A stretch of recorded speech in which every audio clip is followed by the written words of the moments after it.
Welcome back. We're reading from the Śrīmad-Bhāgavatam. And we're immersed in the third canto, just now on chapter 26. No helicopter, but something.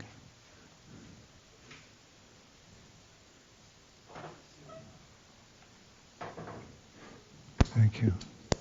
And we're taking up where we left off yesterday, which would bring us to text 34, if I'm not incorrect. Everyone ready outside? Everyone okay? Ready? Outside people's party? They can't hear me. Can you hear me outside? You can? Barely. Can you hear me now? More. Hare Kṛṣṇa. Hare Kṛṣṇa. Okay. So we'll be looking for reflections and questions coming up. So just, I'll be scanning the audience, and if you want to raise your hand, we'll give you a microphone and you can make reflections or questions. That goes for inside too, obviously. The activities and characteristics of the ethereal element can be observed as accommodation for the room for the external and internal existences of all living entities. Namely, the field of activities of the vital air, the senses, and the mind. The mind, the senses, and vital force, or living entity, have forms, although they are not visible to the naked eye. Form rests in subtle existence in the sky, and internally it is perceived as the veins within the body and the circulation of the vital air. Externally, there are invisible forms of sense objects. The production of the invisible sense objects is the external activity of the ethereal element, and the circulation of vital air and blood is its internal activity. That subtle forms exist in the ether has been proven by modern science by transmission of television, by which forms or photographs of one place are transmitted to another place by the action of the ethereal element.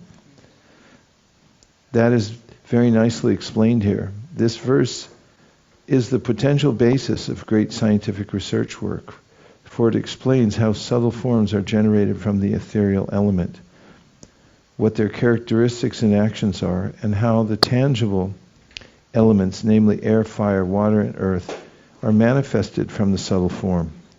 Mental activities or psychological actions of thinking, feeling, and willing are also activities on the platform of ethereal existence.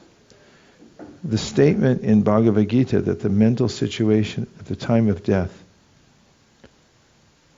is the basis of the next birth is also corroborated in this verse. Mental existence transforms into tangible form as soon as there is an opportunity due to contamination or development of the gross elements from subtle form. From ethereal existence, which evolves from sound, the next transformation takes place under the impulse of time, and thus the subtle element touch, and thence the air and sense of touch become prominent. In the course of time, when the subtle forms are transformed into gross forms, they become the objects of touch. The objects of touch and the tactile sense also develop after this evolution in time. Sound is the first sense object to exhibit material existence. And from the perception of sound, touch perception evolves. And from touch perception, the perception of sight. That is the way of the gradual evolution of our perceptive objects. Softness and hardness and cold and heat are the distinguishing attributes of touch, which is characterized as a subtle form of air. Tangibility is the proof of form. In actuality, objects are perceived in two different ways. They are either soft or hard, cold or hot, etc. This tangible action of the tactile sense is a result of the evolution of air which is produced from the sky. The action of the air is exhibited in movements, mixing, allowing approach to the objects of sound and other sense perceptions, and providing for the proper functioning of all other senses.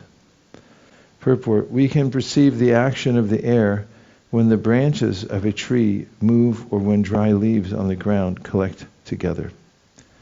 Similarly, it is only by the action of the air that a body moves, and when the air circulation is impeded, many diseases result.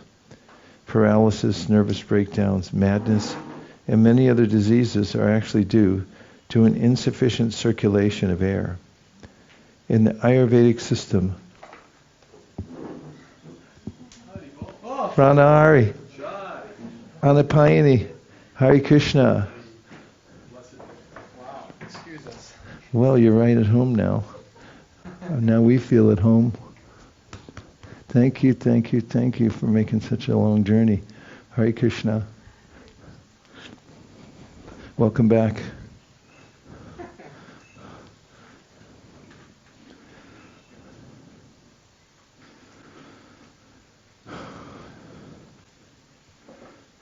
We're reading from Bhagavatam 3:26, and we're up to text number 37. You made it just in time for air.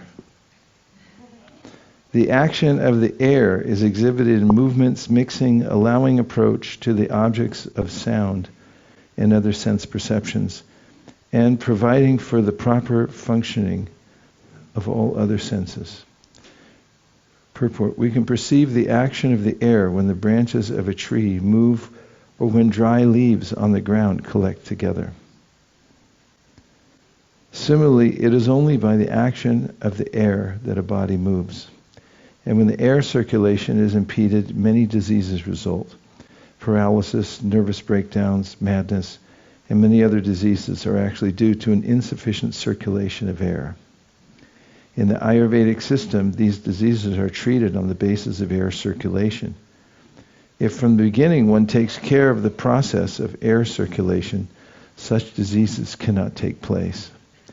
From the Ayurveda, as well as from the Śrīmad-Bhāgavatam, it is clear that so many activities are going on internally and externally because of air alone. And as soon as there is some deficiency in the air circulation, these activities cannot take place. Here it is clearly stated, Netritvam dravya shabdayo. Our sense of proprietorship over action is also due to the activity of the air. If the air circulation is stifled, we cannot approach a place after hearing. If someone calls us, we hear the sound because of the air circulation, and we approach that sound or the place from which the sound comes. It is clearly said in this verse that these are all movements of the air. The ability to detect odors is also due to the action of the air. 38. By interactions of the air and the sensations of touch, one receives different forms according to destiny. By evolution of such forms, there is fire, and the eye sees different forms in color. Purport: because of destiny, the touch sensation, the interactions of air, and the situation of the mind which is produced of the ethereal element, one receives a body according to his previous activities. Needless to say, a living entity transmigrates from one form to another. His form changes according to destiny and by the arrangement of a superior authority, which controls the interaction of air and the mental situation. Form is the combination of different types of sense perception. Predestined activities are the plans of the mental situation and the interaction of air. 39. My dear mother, the characteristics of form are understood by dimension, quality, and individuality. The form of fire is appreciated by its effulgence. Purport. Every form that we appreciate has its particular dimensions and characteristics. The quality of a particular object is appreciated by its utility, but the form of sound is independent. Forms which are invisible can be understood only by touch. That is the independent appreciation of invisible form. Visible forms are understood by analytical study of their constitution. The constitution of a certain object is appreciated by its internal action. For example, the form of salt is appreciated by the interaction of salty tastes, and the form of sugar is appreciated by the interaction of sweet tastes. Tastes and qualitative constitution are the basic principles in understanding the form of an object. Fire is appreciated by its light and by its ability to cook, to digest, to destroy cold, to evaporate, and to give rise to hunger, thirst, eating and drinking. Purport. The first symptoms of fire are distribution of light and heat, and the existence of fire is also perceived in the stomach. Without fire, we cannot digest what we eat. Without digestion, there is no hunger and thirst or power to eat and drink. When there is insufficient hunger and thirst, it is understood that there is a shortage of fire within the stomach, and the Ayurvedic treatment is performed in connection with the fire element, Agni Mandhyam. Since fire is increased by the secretion of bile, the treatment is to increase bile secretion. The Ayurvedic treatment thus corroborates the statements in Śrīmad-Bhāgavatam. The characteristic of fire is subduing the influence of cold. The characteristic of fire in subduing the influence of cold is known to everyone. Severe cold can always be counteracted by fire. 41. By the interaction of fire and the visual sensation, the subtle element taste evolves under a superior arrangement. From taste, water is produced, and the tongue, which perceives taste, is also manifested. Purport. The tongue is described here as the instrument for acquiring knowledge of taste, but taste is a product of water. The tongue is described here as the instrument for acquiring knowledge of taste. Because taste is a product of water, there is always saliva on the tongue. Although originally one, taste becomes manifold as astringent, sweet, bitter, pungent, sour, and salty due to contact with other substances. The characteristics of water are exhibited by its moistening other substances, coagulating various mixtures, causing satisfaction, maintaining life, softening things, driving away heat, incessantly supplying itself to reservoirs of water, and refreshing by slaking thirst. Starvation can be mitigated by drinking water. It is sometimes found that if a person who has taken a vow to fast takes a little water at intervals, the exhaustion of fasting is at once mitigated. In the Vedas, it is also stated, apomaya pranaha. Life depends on water. With water, anything can be moistened or dampened. Flour dough can be prepared with a mixture of water. Mud is made by mixing earth with water. As stated in the beginning of Śrīmad-Bhāgavatam, water is the cementing ingredient of different material elements. If we build a house, water is actually the constituent in making the bricks. Fire, water, and air are the exchanging elements for the entire material manifestation, but water is most prominent. Also, excessive heat can be reduced simply by pouring water on the heated field. I'm going to test out the theory really quick.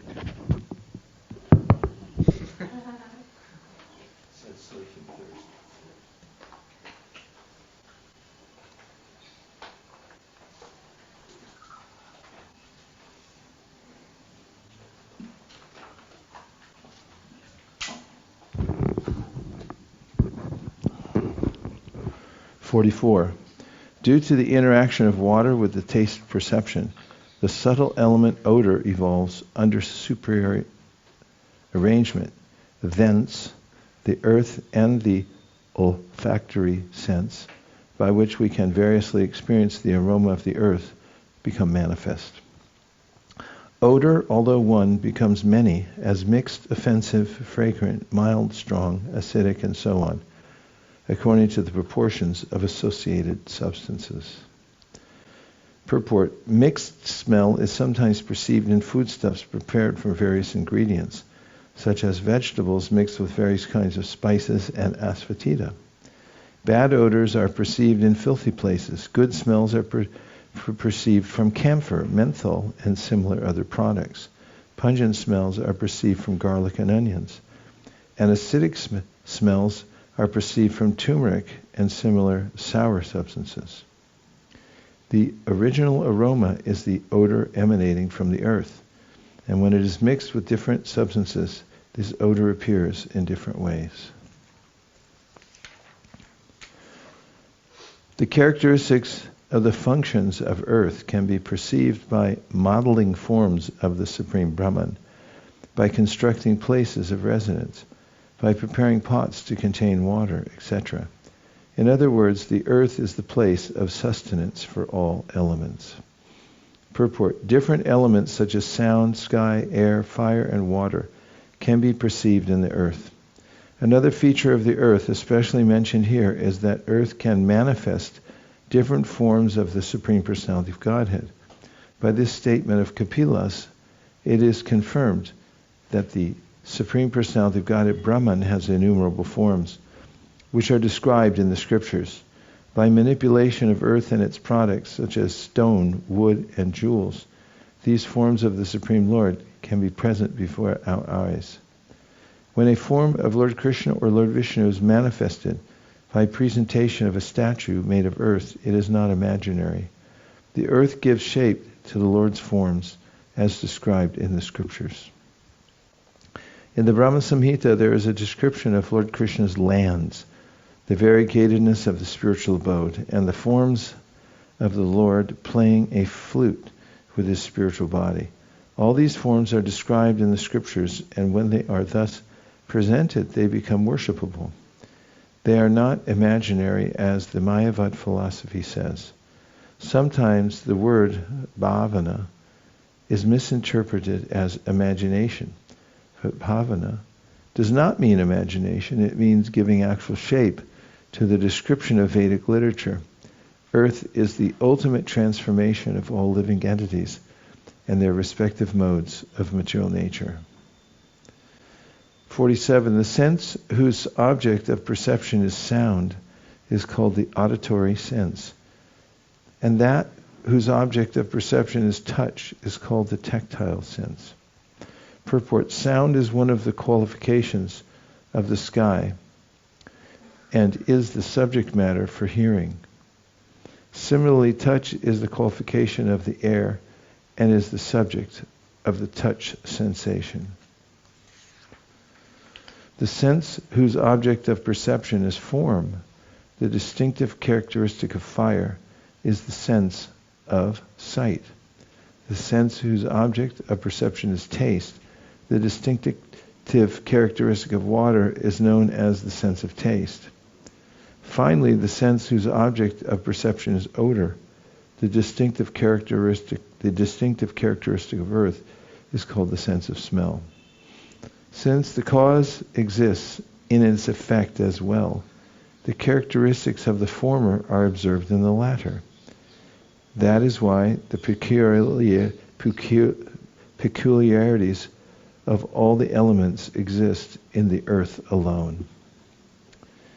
Purport: sound is the cause of sky, sky is the cause of air, air is the cause of fire, fire is the cause of water, and water is the cause of earth. In the sky, there is only sound.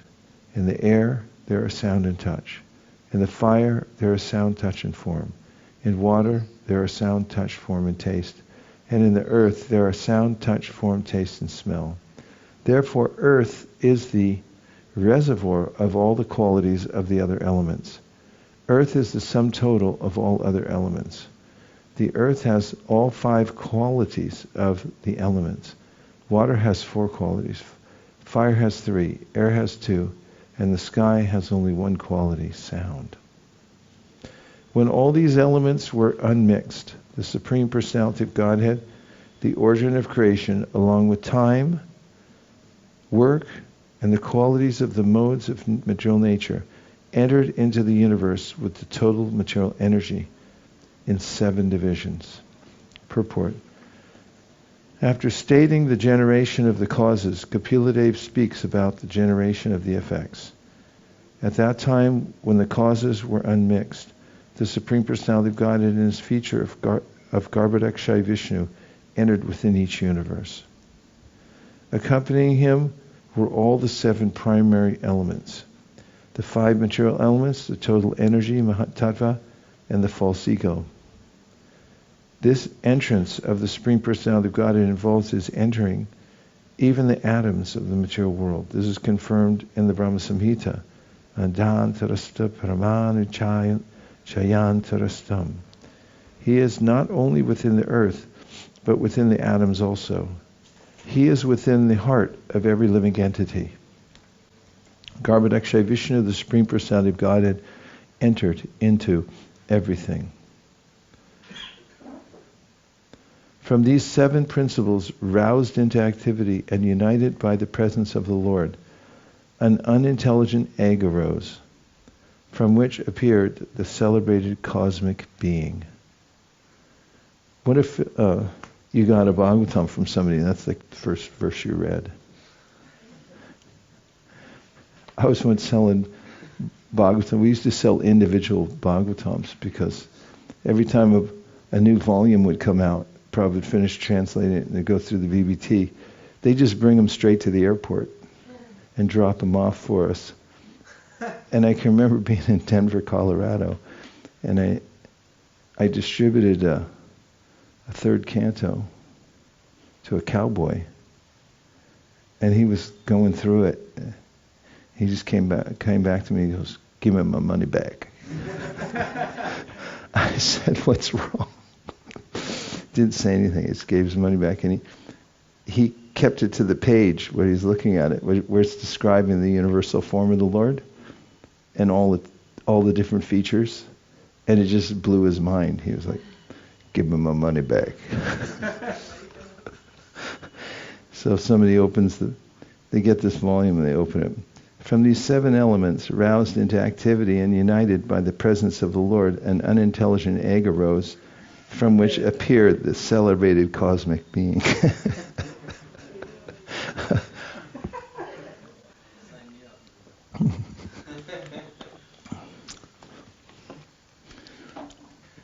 In sex life, the combination of matter from the parents, which involves emulsification and secretion, creates the situation whereby a soul is received within matter.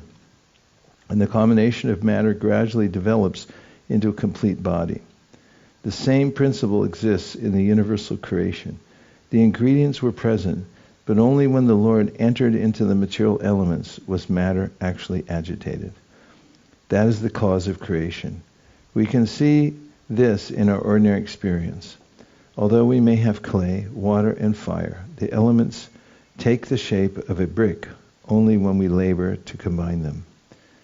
Without the living entity, there is no possibility that matter can take shape. Similarly, this material world does not develop unless agitated by the Supreme Lord as the Virat Purusha. Yasmad udatishta asau virat. By his agitation, space was created, and the universal form of the Lord also manifested therein. This universal egg, or the universe in the shape of an egg, is called the manifestation of material energy.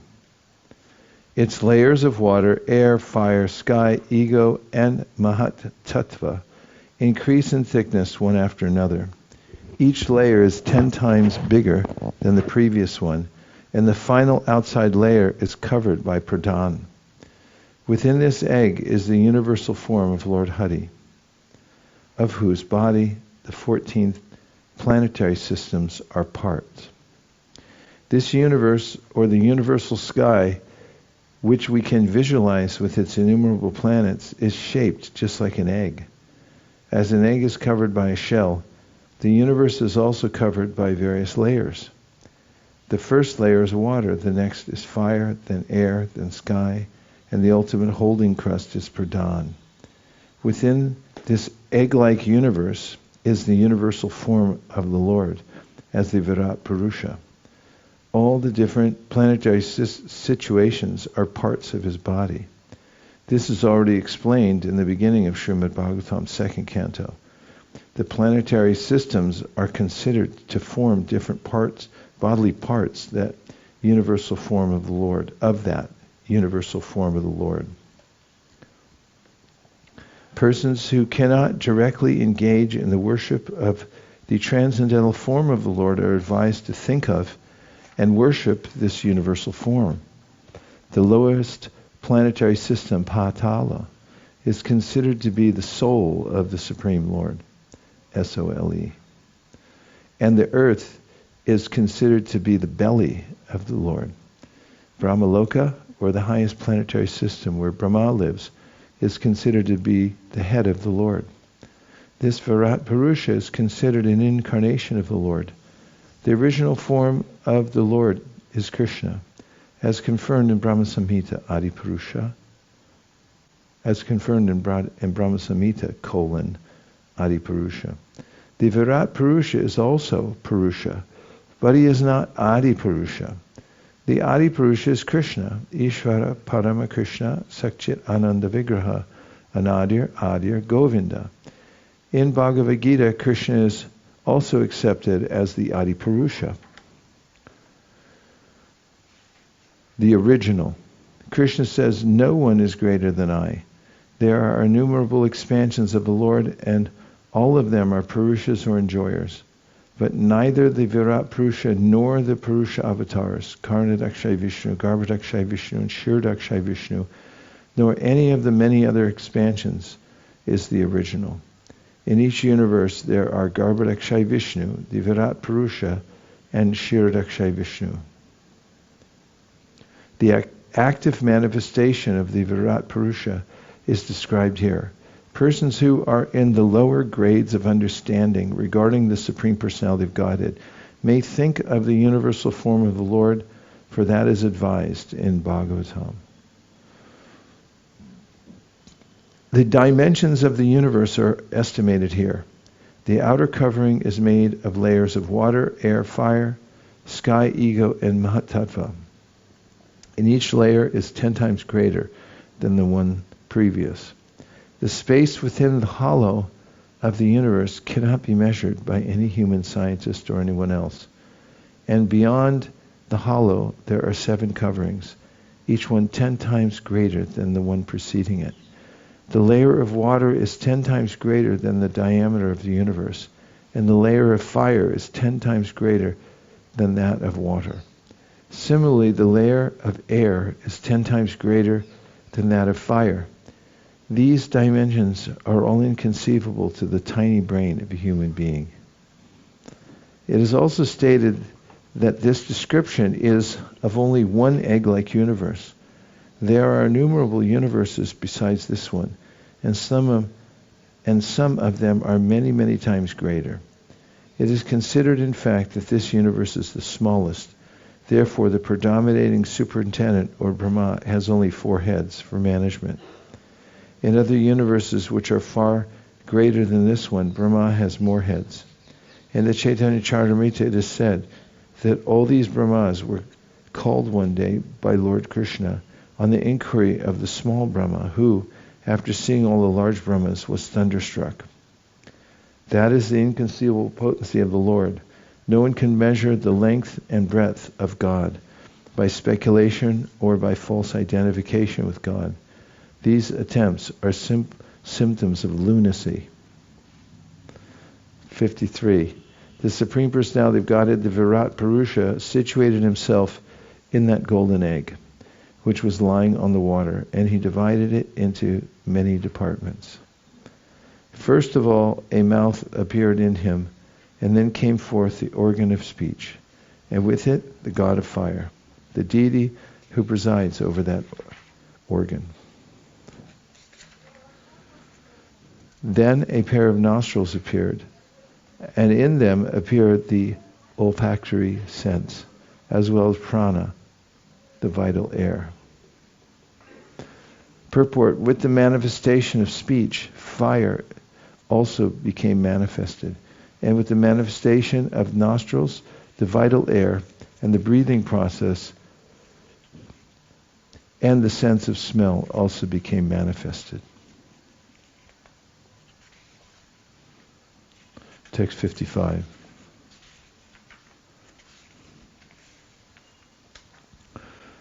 In the wake of the olfactory sense came the wind god who presides over that sense. Thereafter a pair of eyes appeared in the universal form, and in them a sense of sight. In the wake of this sense came the sun god who presides over it. Next there appeared in him a pair of ears, and in them the auditory sense, and in its wake the devatas, or the deities who preside over the directions. Purport: the appearance of different bodily parts of the Lord's universal form and the appearance of presiding deities of those bodily parts is being described. As in the womb of a mother, a child gradually grows different bodily parts, so in the universal womb, the universal form of the Lord gives rise to the creation of various paraphernalia. The senses appear, and over each of them there is a presiding deity. It is corroborated by this statement of Śrīmad-Bhāgavatam, and also by Brahma Samhita, that the sun appeared after the appearance of the eyes of the universal form of the Lord. The sun is dependent on the eyes of the universal form. The Brahma Samhita also says that the sun is the eye of the Supreme Personality of Godhead, Kṛṣṇa. Yet Shakshat Esha Savita. Savita means the sun. The sun is the eye of the Supreme Personality of Godhead. Actually, everything is created by the universal body of the Supreme Godhead. Material nature is simply the supplier of materials. The creation is actually done by the Supreme Lord, as confirmed in Bhagavad Gita 9.10. Maya Dakshena Prakriti Suyate Sacharacharam. Under my direction does material nature create all moving and non-moving objects in the cosmic creation. Now we'll take a few reflections or questions.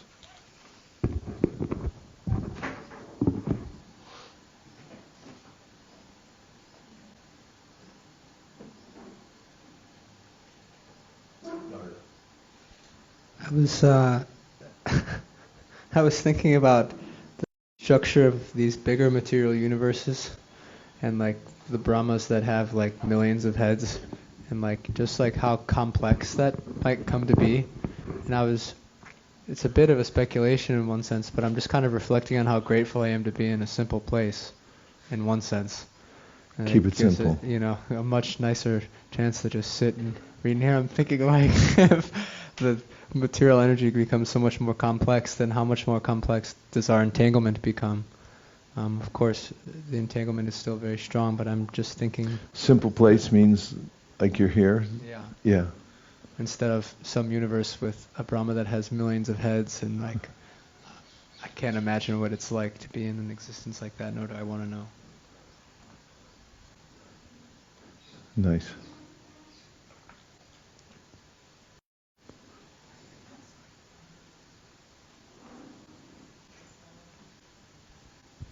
Hare Krishna. Yeah, I was thinking that there's so much here that's really incomprehensible to us.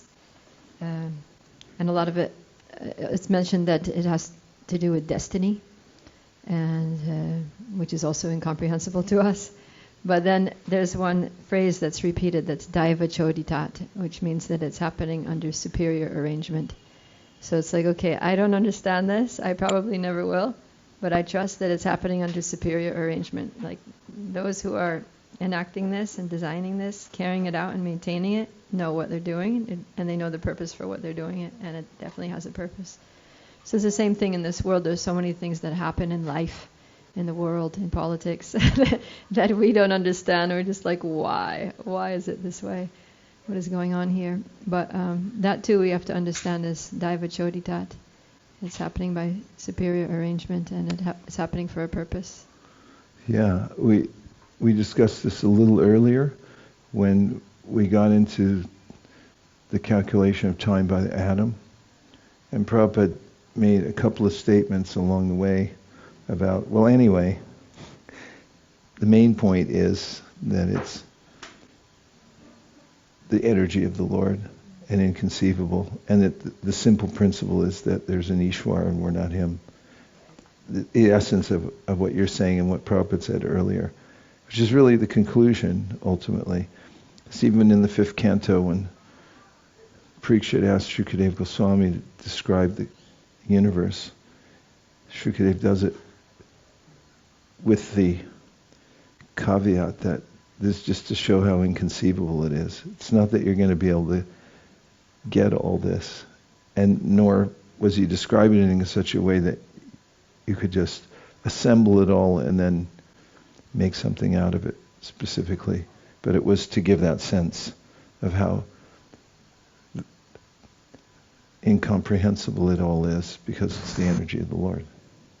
Right? Yeah, I like the conclusion also too. Like, don't become overly concerned by the movements of the material energy. Hey! Hare Krishna! Wow! Vanchakalpadruscha kripasindave vachapatitanam pavani Vaiśeṣika. I think I'm dreaming or something. It's from the movie It's a Wonderful Life. Great to see you. Hare Krishna. Nice to see you. Are you just coming from Mayapur? He came from Mayapur, Yeah, he's effulgent. Of course, that's normal. Hare Krishna, Vraja. Raja's doing her first walking Govardhan curriculum. She'll go around faster than the sadhus. She's very mighty. Are you all on parikram now? Yeah, our group, we are doing Govardhan parikram today. Okay, we'll go with you. Huh? We'll all go now. Well, thank you for stopping in. You gave us new life, and I'm so happy we'll be thinking of you going around Govardhan, and maybe we'll see you on the marg somewhere. Somewhere on the marg. Yeah. Hare Krishna. Hare Krishna.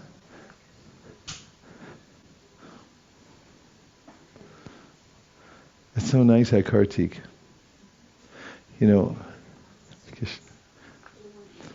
every year when we were here doing this yagya, Gopal Krishna Maharaj would come by. Usually it was in the morning when I was doing my puja. He never knocked, he'd always just come in. And he had like 1,000 people with him. And they all just cram in the room. But he'd always stop by. Last time I saw him, we were doing a initiation ceremony outside. I didn't see him coming. He snuck up on me from behind. I felt somebody like grabbing me. I looked back and it was Gopal Krishna Maharaj. It's nice during Kartik for you hear, and then devotees are going around and they just stop in. My Sahasrakoti Dandavat's back. Hare Krishna. Okay. Well, that was really nice. Okay, we were discussing such matters as not becoming overwhelmed by circumstances because of the control of the Lord. Daiva Chodita. Don't become overwhelmed by circumstances. The Lord has a big plan. Okay? That was helpful. In text 54, I thought it is interesting that it's mentioned, first of all, a mouth appeared in him, and then came forth the organ of speech, followed by the God in speech. Yeah, I remember that was on one of our exams. You remember stuff like that? Hare Krishna.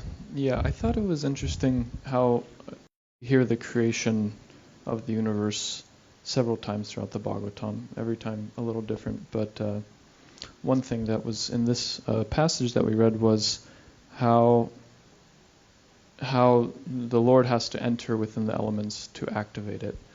and bring that combination to life. So just kind of thinking about how, like where the body is dead without the soul within it, and the universal body is dead without the Supersoul within it, and just Krishna being the active ingredient that makes things move, no matter what it is. Even on a material level, we hear like the different other processes of gyan and yoga and karma all depend on the bhakti that's offered to the Lord and Him giving His permission or His His what? Sanction. Yes, sanction for things to be successful. So it's a nice meditation, I think, through all the technical, scientific passages here. Yes. Nice, thank you. Prabhupada mentioned that earlier a couple times. The synonymous nature of the soul in the body and the universal soul in the universal form. Yes, Avadut. There was a statement that Prabhupada made, said that in the Ayurvedic system, these diseases are treated on the basis of air circulation. If from the beginning one takes care of the process of air circulation, such diseases cannot take place.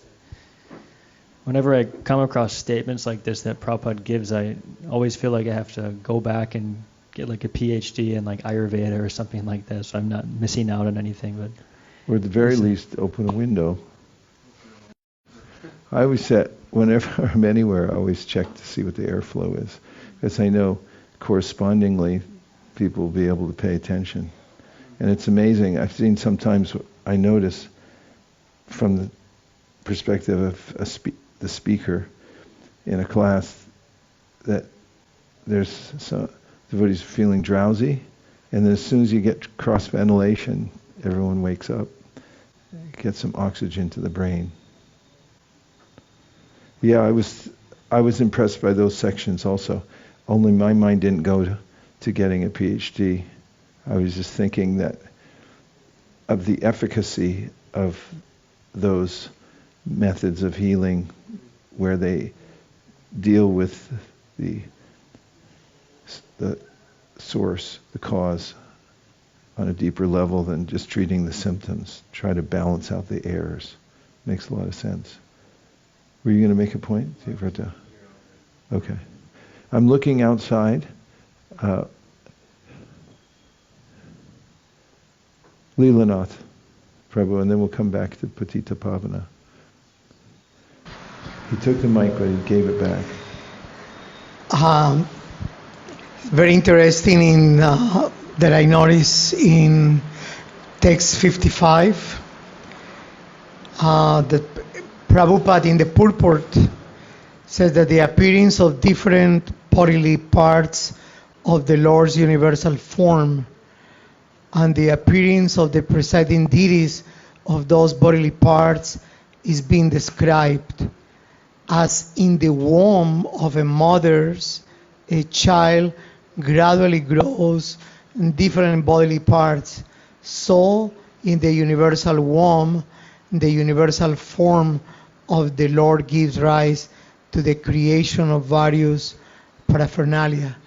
So I was thinking that how in the medical field, when they describe how the baby grows inside the mother's womb, there are different parts that appears first and how that relates to the appearance of the universal form.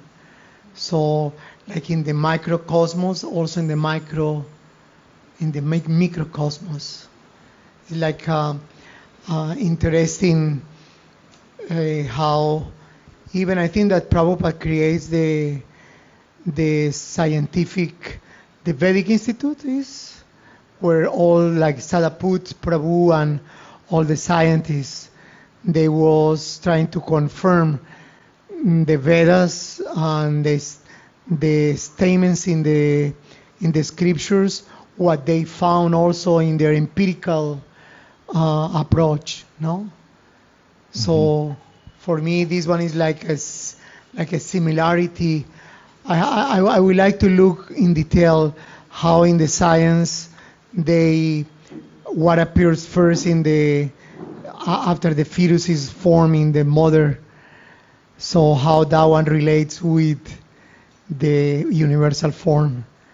So seems for me interesting, you know. Well, you can call them. They're available. There's different branches of Bhaktivedanta Institute, if you want to call them that. There are various representatives of the Bhaktivedanta Institute genre. There are some devotees in Alachua, Florida, that are scientifically minded, and if you want to talk to them, I can give you a number. You can call them if you want to ask them those questions. I had read a book recently because I had an upcoming conversation with a professor of cognitive psychology. I think it's some kind of psychologist, and he had written a best-selling book called The Knowledge Illusion, and somebody had arranged for me to have a conversation with him. So I read his book, and a few of the other devotees read it also to help extract some of the main points. And one of the points was he was talking about evolution and how it was his own speculation about the ways that more complex forms had evolved. There was movement and then a need for food, and therefore the mouth manifested and so forth. But it's 100% atheistic. In other words, he takes a stand on this point that there's no need for a prime mover or a spiritual being to make it all happen. But while I was reading the ways in which everything manifests from subtle to gross, and it's almost like telescoping out into these more pronounced forms of matter, that it can sound similar if you take it out of context before the universal consciousness enters, or if you don't know that that's what's making it all happen. So a point from that is that some people accept similar principles, but they just don't have the main one, which is that there's a soul behind it all. Anything else? Okay, here we go. Oh, we have our Garanga stretch after every conversation.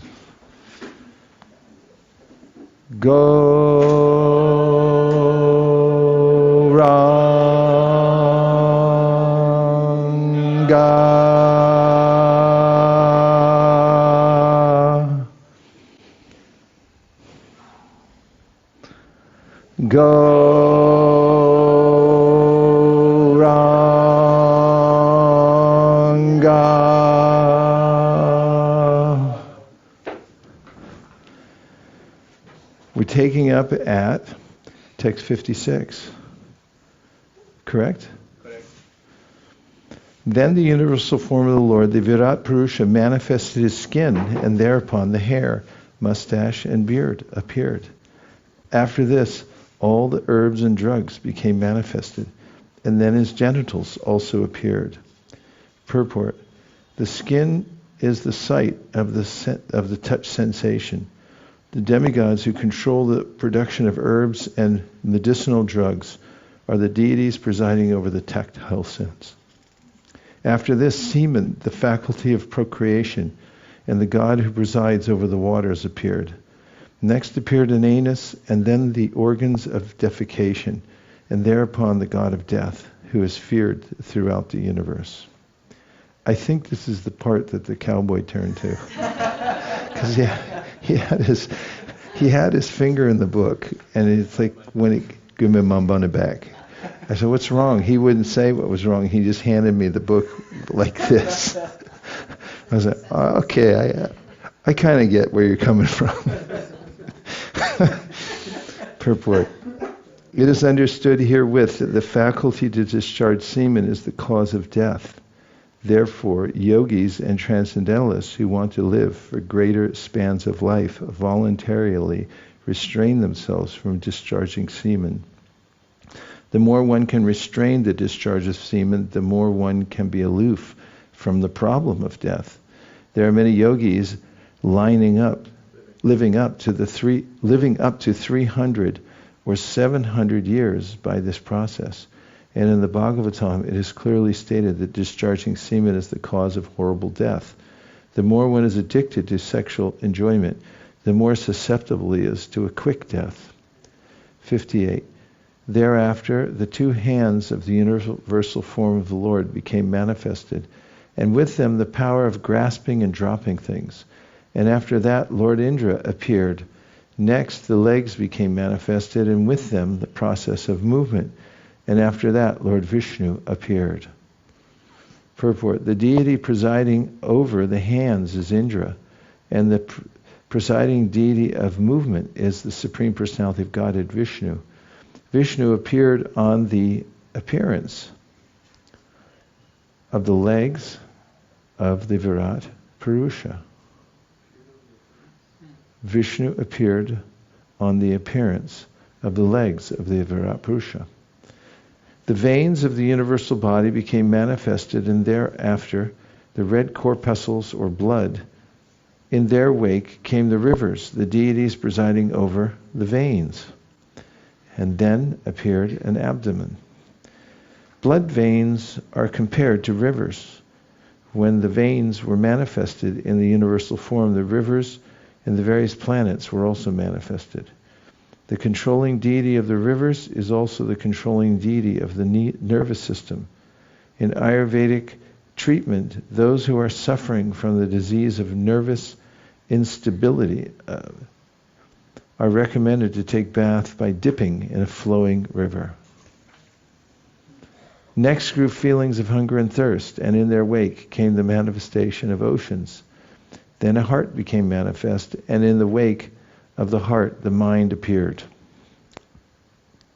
Purport. The ocean is considered to be the presiding deity of the abdomen, where the feelings of hunger and thirst originate. When there is an irregularity in hunger and thirst, one is advised, according to Ayurvedic treatment, to take a bath in the ocean. After the mind, the moon appeared. Intelligence appeared next. And after intelligence, Lord Brahma appeared. Then the false ego appeared, and then Lord Shiva. And after the appearance of Lord Shiva came consciousness and the deity presiding over consciousness. Purport. The moon appeared after the appearance of the mind, and this indicates that the moon is the presiding deity of the mind.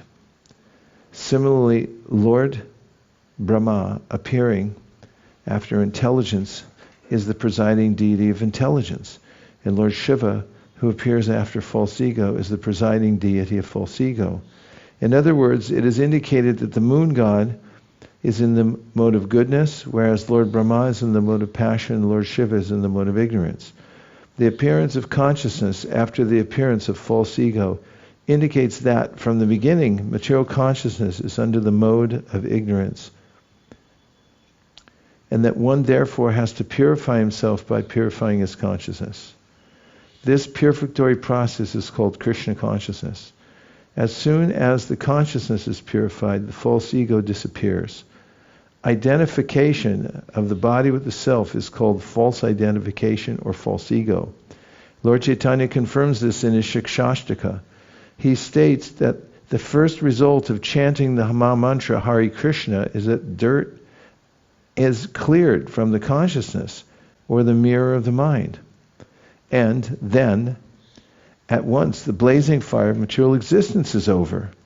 The blazing fire of material existence is due to false ego, but as soon as the false ego is removed, one can understand his real identity. At that point, he is actually liberated from the clutches of Maya. As soon as one is freed from the clutches of false ego, his intelligence also becomes purified. And then his mind is always engaged upon the lotus feet of the Supreme Personality of Godhead. The Supreme Personality of Godhead appeared on the full moon day as Gaurachandra, or the spotless, pardon me? You said Gaurachandra, because you couldn't help yourself. The Supreme Personality of Godhead appeared on the full moon day as Gaurachandra, or the spotless transcendental moon. The material moon has spots on it, but the transcendental moon, Gaurachandra, but on the transcendental moon, Gaurachandra, there are no spots. In order to fix the purified mind in the service of the Supreme Lord, one has to worship the spotless moon, Gaurachandra.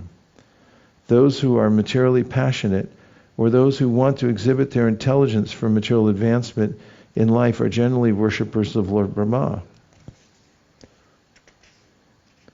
And persons who are in gross ignorance of identifying with the body worship Lord Shiva. Materialists like Hiranyakashipu and Ravana are worshippers of Lord Brahma and Lord Shiva. But Prahlad and other devotees in the service of Krishna consciousness worship the Supreme Lord, the Personality of Godhead. I just love how we're doing all this Sāṅkhya, and then all of a sudden Prabhupada puts in Gaurachandra. It's like, okay, that's for me. When the demigods are presiding deities of the various senses were thus manifested, they wanted to wake their origin of appearance. But upon failing to do so, they re-entered the body of the Virat Purusha one after another in order to wake him.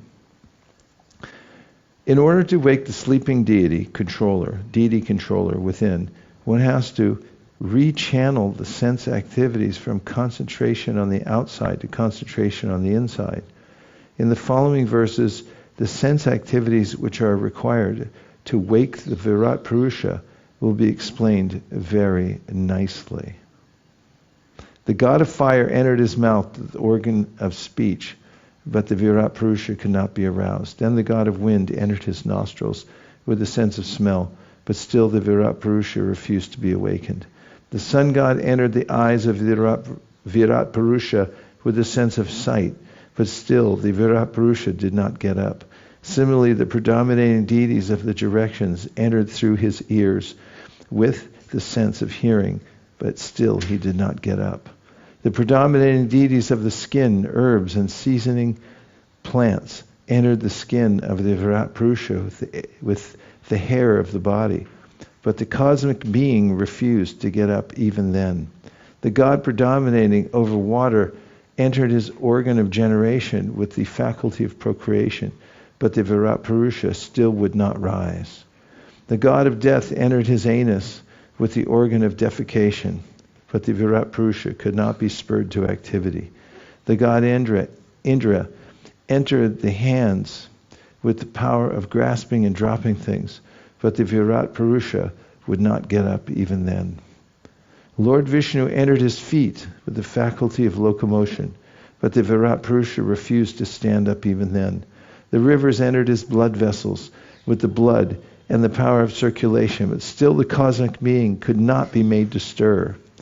The ocean entered his abdomen with hunger and thirst, but the cosmic being refused to rise even then. The moon god entered his heart with the mind, but the cosmic being would not be roused.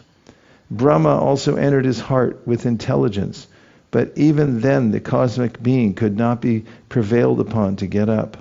Lord Rudra also entered his heart with the ego, but even then the cosmic being did not stir.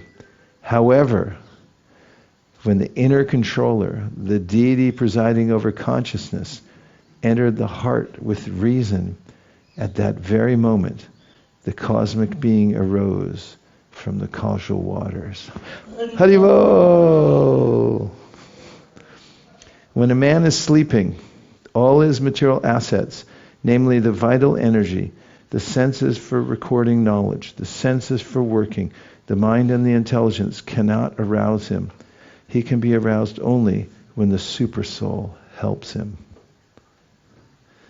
Purport. The explanation of Sankhya philosophy is described here in detail in the sense that the Virat Purusha, or the universal form of the Supreme Personality of Godhead, is the original source of all the various sense organs and their presiding deities.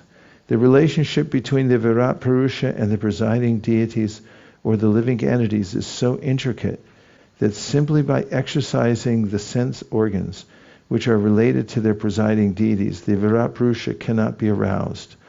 It is not possible to arouse the Virat Purusha or to link with the Supreme Absolute Personality of Godhead by material activities.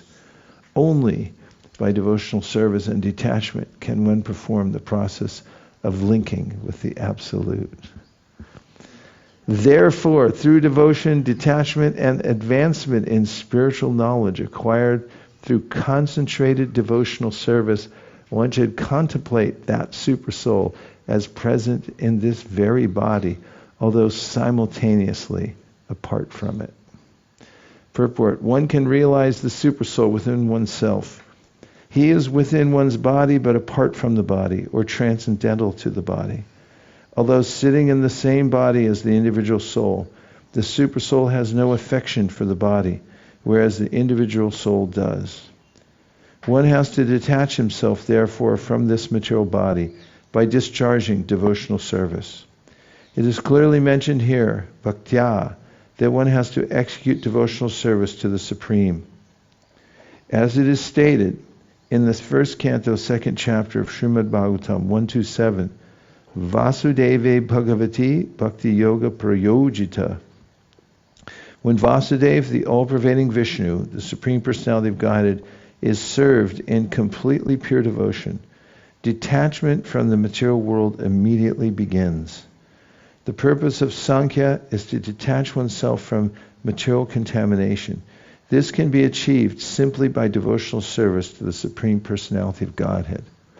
When one is detached from the attraction of material prosperity, one can actually concentrate his mind upon the Supersoul. As long as the mind is distracted toward the material, there is no possibility of concentrating one's mind and intelligence upon the Supreme Personality of Godhead or his partial representation, Supersoul. In other words, one cannot concentrate one's mind and energy upon the Supreme unless one is detached from the material world. Following detachment from the material world, one can actually attain transcendental knowledge of the Absolute Truth. As long as one is entangled in sense enjoyment or material enjoyment, it is not possible to understand the Absolute Truth. This is also confirmed in Bhagavad Gita 18:54. One who is freed from material contamination is joyful and can enter into devotional service, and by devotional service he can be liberated. In the Śrīmad-Bhāgavatam first canto, it is stated that one becomes joyful by discharging devotional service. In that joyful attitude, one can understand the science of God or Krishna consciousness. Otherwise, it is not possible. The analytical study of the elements of material nature and the concentration of the mind upon the Supersoul are the sum and substance of the Sāṅkhya philosophical system. I repeat, the analytical study of the elements of material nature and the concentration of the mind upon the Supersoul are the sum and substance of the Sāṅkhya philosophical system. The perfection of this sāṅkhya-yoga culminates in devotional service unto the Absolute Truth. Thus end the Bhaktivedanta purports to the third canto, 26th chapter of Śrīmad-Bhāgavatam, entitled Fundamental Principles of Material Nature. Bravo! Victory! Jai, Jai! Bravissimo!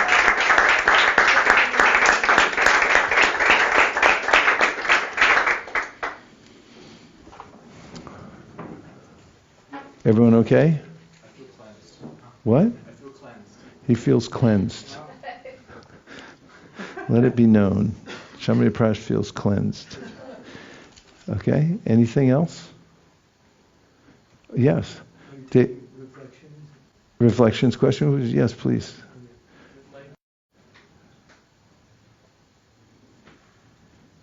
about this last section about waking up the universal form of the Lord. It seemed very analogous to the whole process of japa and how we, begin japa trying to awaken, Krishna's consciousness and attract him somehow. And I think you could write a whole book, or maybe you would write a whole chapter in your book you're writing about japa where because I don't know, it just seems like very, very... Well, it's interesting how you said that we're chanting in such a way that Krishna will be attracted.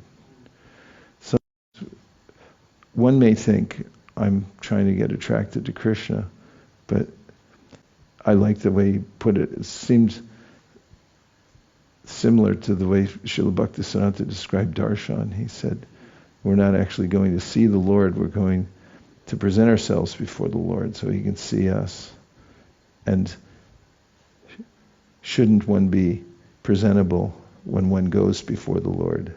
That's why you take a bath, mentally, physically, ring the bell, offer full obeisances and so forth.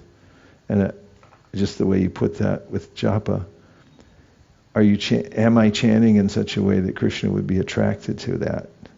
That was very nice, Bhana. I mean, who am I to say nice to you? I'm just saying I appreciated your point.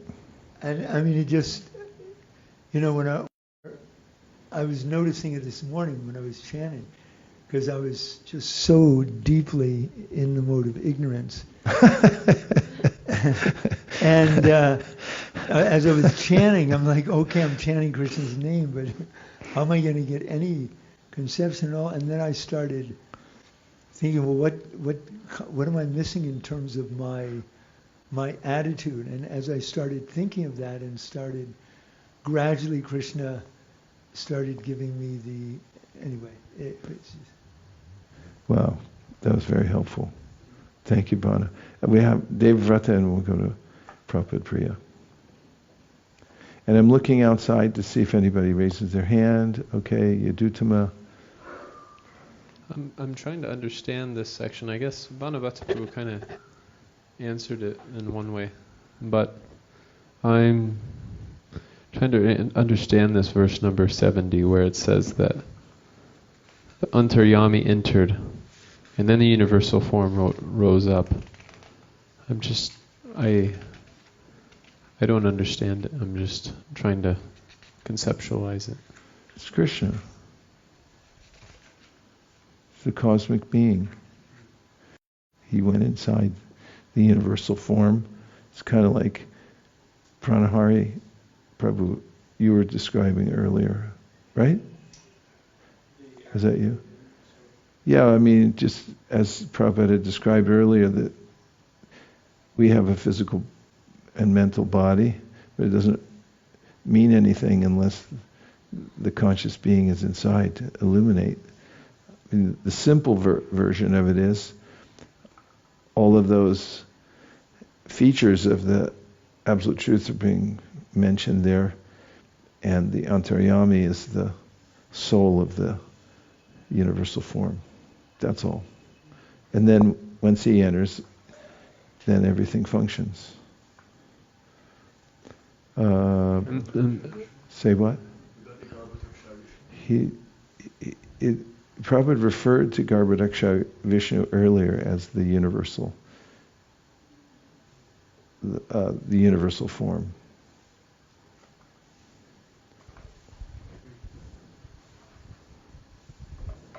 Yeah, I wanted to extend Bhanavata Prabhu's really nice comparison to japa, because we're seeing how when the different senses, the working senses, the knowledge acquiring senses are being involved, but still the universal, the cosmic being is not waking up. So it's kind of like when we're chanting japa, sometimes our lips are moving, tongue is moving, but the japa is not happening. Ear, it may even be going in the ear. The fingers are moving the beads, so the senses are active, but still the japa is kind of dead, because our consciousness is elsewhere. So it's only when we put our consciousness into our conscious attention into our japa that the japa comes alive. Yeah, and just going back to Bana's point, because we're intimately linked with the Supersoul. Yeah. When the quality of our consciousness becomes attractive to Krishna, because we're paying full attention to him, or we have that sense of sincerity, then he gives attention to us. Yeah. That's when it really comes alive, and we feel the super consciousness. Yeah, I was thinking another thing is, it's kind of like the point here is that the whole universe is just kind of dead in the absence of bhakti. Because the whole purpose of this thing is to bring us to bhakti. Otherwise it's just like Prabhupada said, just flapping.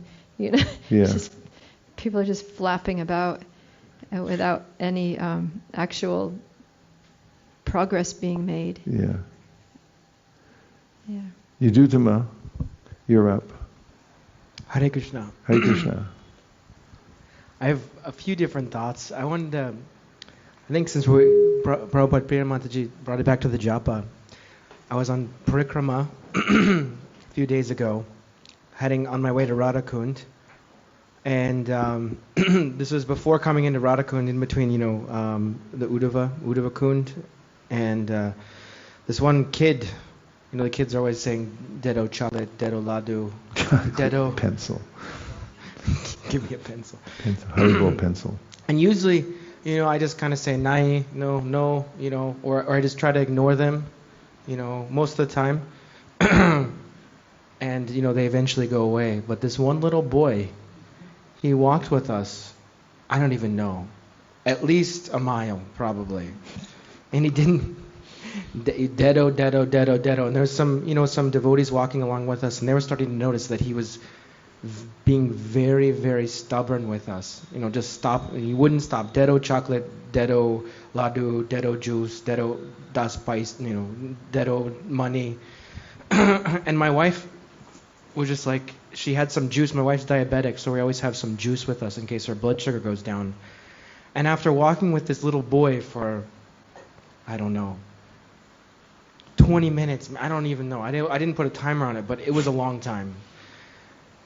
We finally were like, okay, here's the juice, We knew he wasn't going to go away. And I was just thinking about what Bhanabhata Prabhu was saying about the mood and the consciousness of our japa, that we need to have this same mood of, Krishna, dedo nishta, dedo bhava, dedo prema, give me these things, Krishna, I want these things, I need these things.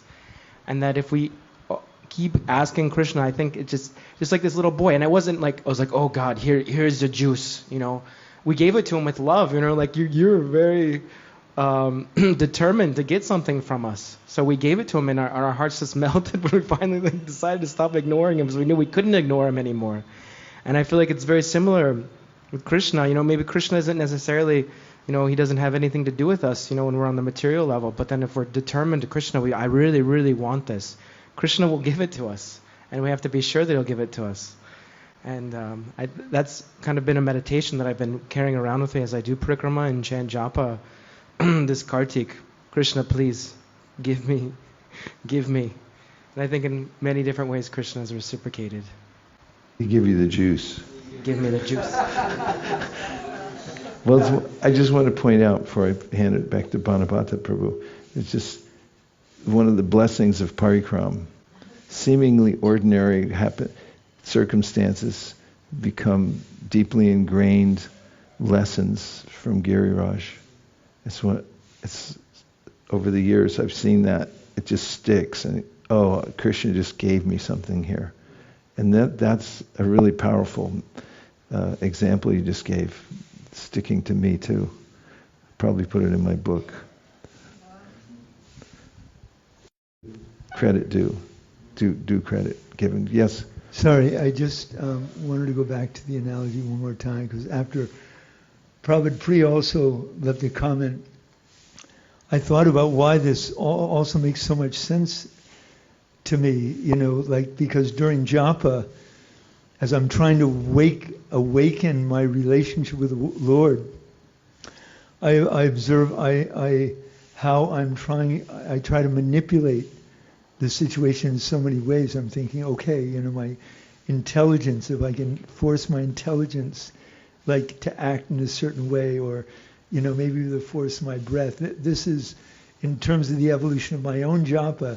I experience these things, trying to control the situation and force Krishna to give me what I want. But it's only when somehow or other Krishna inspires me with a pure devotional attitude, that and puts me into utter frustration, realizing that it's not about anything I can even do except fully surrender to Krishna. And then gradually it's like, we don't know when Krishna is going to give us the mercy. But it's anyway. Well, it reminded me when you said that of Narada's story when he was just traveling after his house burned down and his mother was dead, and he had stopped in a lonely forest, and he had gone into the sadhana that he was used to doing, and then Krishna appeared to him and then disappeared. And then he mechanically tried to get back. That's the part that when you said, I'm trying to manipulate my mind intelligence in order to force Krishna to do a certain thing, like appear. I want to have the experience and be happy and be detached and also look like I'm chanting good japa or whatever it may be. That it's a kind of manipulation, and it seems parallel with the way Narada, how I'll say the way Krishna admonished child Narada before he was actually Narada, saying that this is mechanical. You're ku-yogi, he said, bad yogi. That you can't do it like this. What's the actual quote Krishna says, that those who are immature in their, I can't remember, but yeah, it's a beautiful section. Yeah. Krishna Sāṅkhya has been trying to get in for the last half hour. What happened to Yadutama Prabhu, it happened to us also. We were in Parikrama. Before Uddhav Kund, this kid started working with us, and he was like, Hare Krishna, 5 rupees de do. And he was continuously chanting Hare Krishna, 5 rupees de do, because he knew like we were Hare Krishna. So he was walking with us, and then in middle he was like just Hare Krishna, Hare Krishna. He stopped saying 5 rupees, 5 rupees de do, and he walked with us till like Radha Kund. I didn't want to give, because there is this philosophy that if you give to beggars will increase. So somebody told me, and I don't generally give, and then this kid became frustrated. Even the other person was trying to give. There was some other people, and he wouldn't accept from him also. He said, I will give you 5 rupees. We told him, we'll give you like food if you want. I took him to 2 shops, but he wouldn't take. He just wanted 5 rupees, and I walked, and then in the middle, the point came. Now wait a minute, I'm going to get this straight. He was asking for 5 rupees. Somebody else offered him 5 rupees. He wouldn't take because he wanted it from you. Yeah. And that's the real thing here. So then we walked, and he wouldn't. And then he became so frustrated. In the middle, couple of times he cried also. And then he went back like 10 steps, and we stopped and we started looking back. That okay, he went, and then he looked at us and he started again following us. and after a bit, I only had 200. I didn't have change, so I gave that to him. And no wonder he's following everybody else. They're probably the same guy. But I was thinking that this is me, that I'm asking for material desires for Krishna, and then Krishna doesn't want to give because he thinks that it is bad for me, and then eventually he gives. And I had this sense also, oh Krishna, please this is not bad for him. And even while taking Radha Kund dip also, I was praying for him that, okay, Krishna, hope that I was thinking that Krishna also has this compassion that he doesn't want to give, and then he gives, and then he takes care also that I hope it is not bad for me. And I was also thinking that hope it is not bad for him, that there are so many things going on with childs when you give to beggars. So. Wow.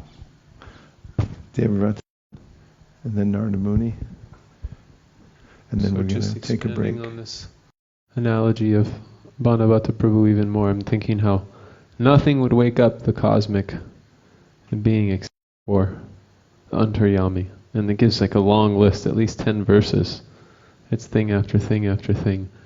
And then it's only the Antaryami which actually awakens the cosmic being. So in the same way, there's so many things which we may try to do, specifically thinking of the various upashakas which are mentioned in the Chaitanya Charitamrita, which we think will fill or bring us to life. But it proves to be a failure. And all those things are there in order to finally bring us to life.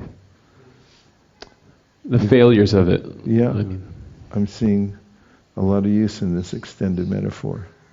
Okay, Narada?